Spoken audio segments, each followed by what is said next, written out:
ReefDudes is sponsored by Ecotech Marine and Bulk Reef Supply. Today we're checking out the Cage Keeper Plus.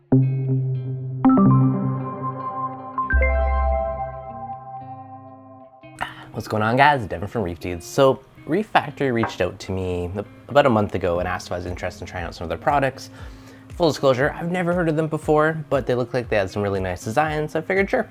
So they did send me the Cage Keeper Plus to check out. So today we're gonna do a bit of an unboxing and setup, and then probably after it's been running for a month or two, I'll do a bit of a follow-up and more of a review video on my experience with it.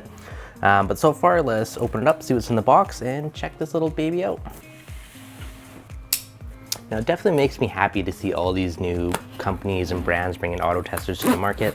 I do think it is kind of a huge step forward for the hobby, being able to automate your testing and just helping you keep things that much more stable. And I think that's gonna make more successful reef keepers. So I'm a big fan of seeing all these different testers coming out. We have our quick start guide, some nice thick foam to keep her safe. We got our auto tester, which is actually surprisingly tiny. So here is the actual Cage Keeper Plus, and I'm actually very impressed with how small this is. Most of the other auto testers I have are fairly large, so for its size, it's be very convenient for mounting and placement. We have some pH calibration solution. We got our 4 and our 7, probably our power supply. We got our power supply with a bunch of different tips for all the different socket types around the world, so pretty universal in that respect. We have a pocket scale, probably for calibrating off a weight. We have our concentrated reagent, our dosing lines, our reagent line, which are little screws for something, and some mounting. That's kind of funky. It looks like this is a sump mount to hold, I'm gonna guess this is to hold your reagent lines, where it sucks in, so you can probably use it to hold it and adjust up and down. That's actually a pretty cool way to do it. It has been a bit of a common struggle on other auto testers because this little filter bobber tends to float up, right? Because it's full of air. So you got to bleed the air out of it and then keep it down. So usually I'll weight it or attach it to something, but also the little filter screws apart so you can clean it. That's a nice touch. I do appreciate that. So once we take the cover off, starting at the top, this guy is water removal pump, aquarium water pump, and our reagent pump. I'm kind of digging this reagent holder. It's kind of a cool way to do it. Holds it, everything up, down, nice and perfect. To the edge of the sump. Loosen that, slides up and down. You can set your sump height and wherever you want this to draw water from, so it's kind of cool.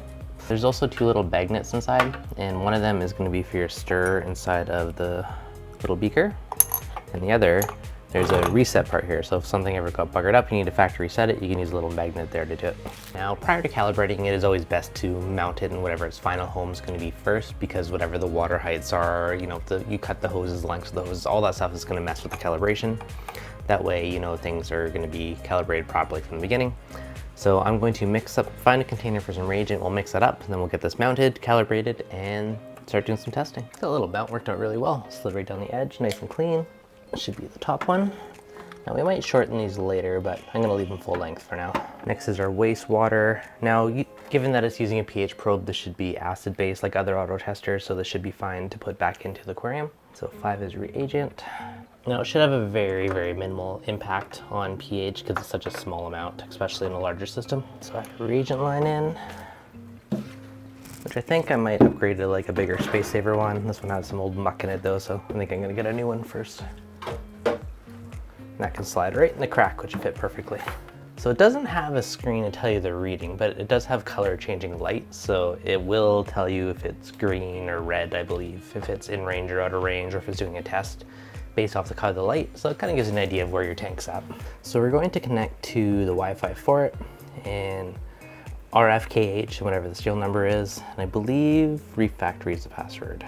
Okay, so we've connected to the Wi-Fi network, and now it says to visit khkeeper.io in a browser. In your Wi-Fi list, we're going to join the RFKH one.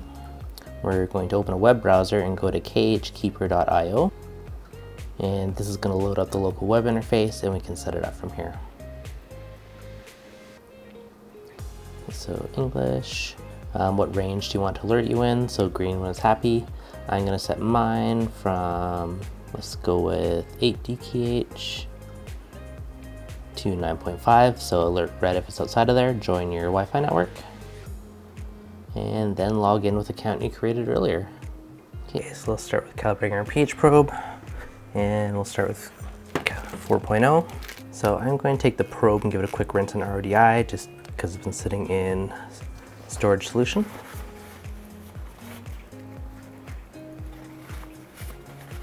Okay, so that should mostly be off, and we're going to put this in the 4.0 calibration solution and say begin calibration. Say OK. So now we got to wait for 5 minutes as it does the calibration.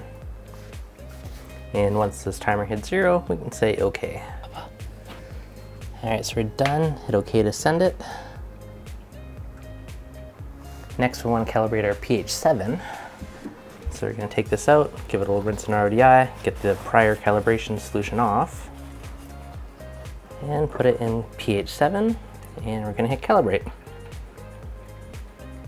Now we wait 5 minutes again for the next step. We click OK. So that's calibrated. Let's give one more little rinse off. So we got our pH probe calibrated. So next let's calibrate aquarium pump B. Okay, so I'm going to fill the circuit to just let it fill it up with water first. Mainly to prime the tubes, and after this we'll do the calibration. All right, so after running the fill the circuit, we do have water on the line, so now I'm going to do begin calibration. So it's going to be turned on for 60 seconds, check how much liquid is dispensed during this time. Now one thing I am noticing as I'm calibrating this is very quiet. They have some like a nice kind of a rubbery dampening system around the pump, which makes it nice and quiet compared to some of the other ones I've used, so that's pretty awesome. Alright guys, so it's been about 10 days since I set up the Reef Factory Cage Keeper Plus, and I figured it's a good time to give you some kind of initial thoughts on it. So initially, I was kind of hoped I had a screen, but to be honest, the LEDs work pretty well.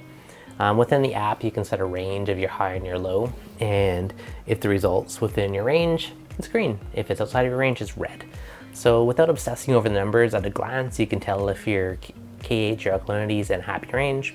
Now you can turn that light off. I believe I left it on because I kind of like the lights just glance over and know if things are happy or if I need to look at it. So that part's pretty cool. Overall, it is quiet. Like just to give you an example, put the mic beside it. This thing is super duper quiet. You barely even notice the testing. Now that is a huge plus for me. I do love a very quiet tester, so that has been good. Now if we go into the app, you can see my last reading, just shy of 8, so 7.96. Now when I first set it up, it was reading, I think it was like 7.2, 7.3. It was fairly low, and you can actually do a compensation. So I did a manual test with the hand alkalinity tester, and if you go into measurement, you can do an adjustment. So I put in what my test result of the tester was, and it kind of put a bit of an offset in to make sure the results were in that range. You can set the test interval. I have mine at every 12 hours. If we look into here, you can set it off, so only manually, every 1 hour, 2, 4, 6, 8, 12. So it gives you a bunch of options in there. So 12 hours works well for me. Now if we go in here, the difference between the measurement, so if it's more than 0.2 off, it'll do a retest just to make sure. And you can also have it let you know if there's more than so much off. So it's just pretty good. It does track your reagent, and I just have a little container right beside it. And other than that, it's pretty simple. If we go in here and see history, you can kind of see our graph of what our KH was. And you can pick if you want 7 days or if you want 1 month. Since it's only been a week to 10 days, we'll go back into there and you can kind of see the trend of your KH. So it's pretty cool.